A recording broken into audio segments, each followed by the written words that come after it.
The views and opinions provided on this show are for informational purposes only and should not be misinterpreted as an offer to buy or sell any securities or to make or consider any investment or course of action.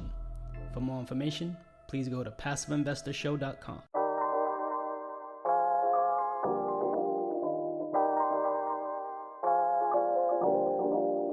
And now, the Passive Investor Show. Here's your host, John Fortes. Welcome, PI listeners, to the Passive Investor Show.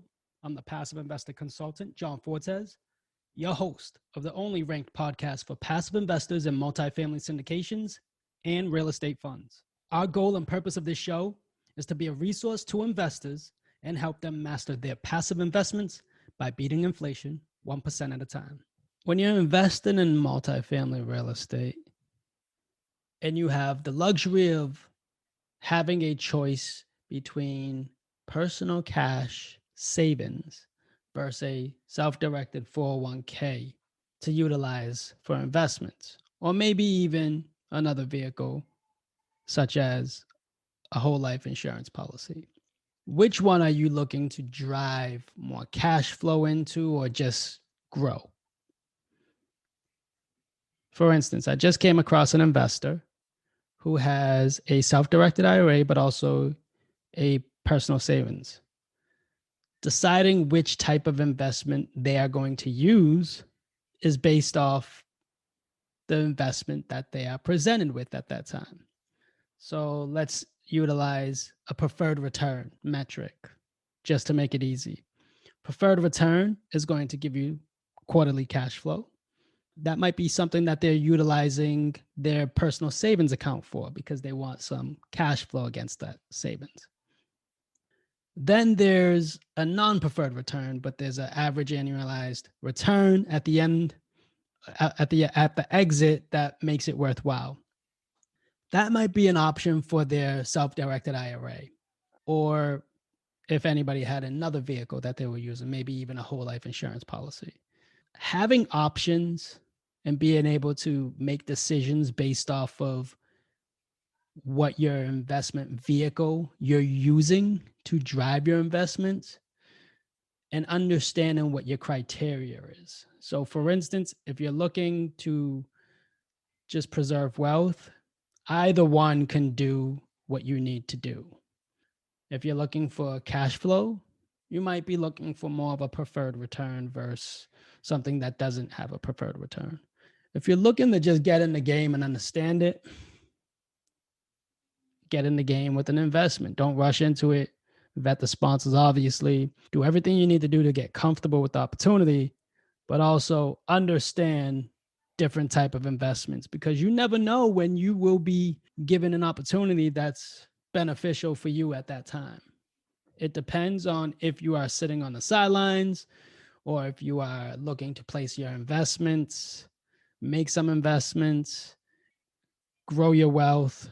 It all depends on your positioning and your status at that moment.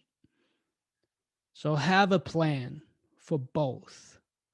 Have a plan for your criteria if you have options. And if you just have one option, maybe it's a self-directed IRA, understand what you want to invest in. Just have that plan and understand that your self-directed IRA, you are not going to be using that today. You are going to be using that down the road. So do you really need cash flow? Ask yourself these questions as you are making these decisions with your investments. It'll help you solidify and become a better passive investor. Thank you for joining me, everyone. I really appreciate your time. I really hope everybody had a great Halloween. I haven't addressed that on this show yet, but it was a different Halloween. It was a COVID-related Halloween. Some chose to participate, some didn't.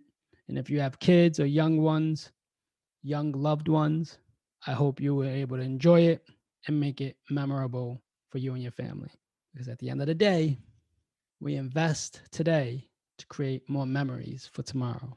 Talk to you all on the next one. Thank you for listening, PI listeners. Don't forget to download your free copy of the investment tracker. It allows you to track up to 5 investments, compare sponsors, markets, and most importantly, projected versus actual returns. To get your copy, go to www.projectedreturns.com. PI listeners, thank you for listening. As always, we hope this was the best resource for your investment strategy, but also the best use of your time. Remember, if this episode helps you, you can help us by leaving a review on iTunes. I hope you feel compelled enough to share it with someone you think this would resonate with as well. As much as it pains us to leave you, but you know what time it is. Time to go put this into practice. Till the next time we meet, happy investing. PI listeners, I'm grateful for your time and I appreciate you for listening. It would mean the world to me if you went to iTunes and left a rating and written review. Let me know how you feel about the show. It really makes a big difference with getting the podcast out there. Don't forget about our Facebook group, where all of our guests are members of. I'll be there to answer any of your questions, or even questions you might have for future guests. Subscribe so you can get the latest episodes and our fan favorite quick hitters. Finally, I want to keep you updated, so head over to johnfortes.com and sign up for the newsletter. If you're interested in partnering with me, sign up on the contact page so you can talk to me directly. I look forward to connecting with you. Happy investing.